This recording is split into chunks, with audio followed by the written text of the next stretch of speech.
परंतु राजनीतिक अवसरवादिता और सच की इस लड़ाई में अंतर होता है। मैं आपका ध्यान आकर्षित करूंगा। याद करिए, आदरणीय ममता जी का हम सम्मान करते हैं, वो युवा कांग्रेस से निकली हैं, परंतु ये वही आदरणीय ममता जी हैं जिन्होंने 1999 में बीजेपी और एनडीए ज्वाइन कर ली थी और वाजपेयी जी की सरकार में रेल मंत्री बन गई थी। 2001 तक, 1999 से 2001 तक वाजपेयी जी की सरकार में ममता जी और उनकी पार्टी हिस्सेदार रही, वहां मंत्री रही। 2001 में उन्होंने कहा अब मुझे एनडीए पसंद नहीं, भाजपा पसंद नहीं, और इस्तीफा दे दिया।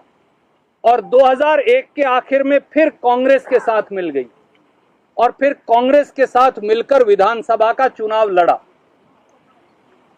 2003 में फिर कांग्रेस नापसंद हो गई, 2003 में फिर बीजेपी के साथ मिल गई और बीजेपी की सरकार में माइंस की मंत्री बन गई। वाजपेयी जी उन दिनों प्रधानमंत्री थे भाजपा की सरकार के, और ये कहा BJP is our natural ally. ये मैंने नहीं कहा, ये उन्हीं का बयान है जो आप लोगों ने दिखाया चलाया।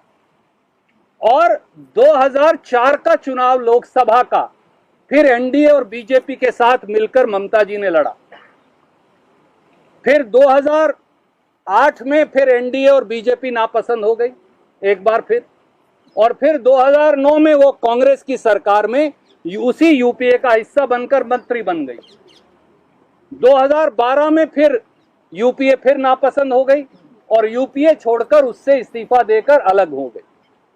राजनीतिक अवसरवादिता और सिद्धांतों और असूलों की लड़ाई में अंतर होता है मित्रों। 4-4 बार आप एनडीए में जाओ, 3-3 बार, और 2-2, 3-3 बार आप कांग्रेस के साथ आओ और फिर हमें असूलों का पाठ पढ़ाओ, ये अनुचित है। इसके बारे में उन्हें भी आत्म मंथन करने की जरूरत है।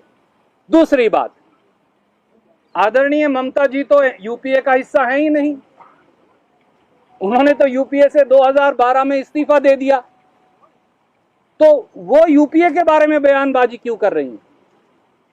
उन्हें अपने अंदर झांककर आत्मसात होने की आवश्यकता है। पर माफ कीजिए, ममता जी को जरूर सोचना चाहिए। मैं हाथ जोड़कर उनसे कहूंगा, मैं छोटा हूं, उनका सम्मान करता हूं, क्या ममता जी भी वही नहीं कर रही जो मोदी जी कर रहे हैं? मोदी जी भी विधायक खरीदते हैं, ममता जी भी विधायक खरीदती हैं। मोदी जी भी पार्टियां तोड़ते हैं, ममता जी भी पार्टियां तोड़ती हैं।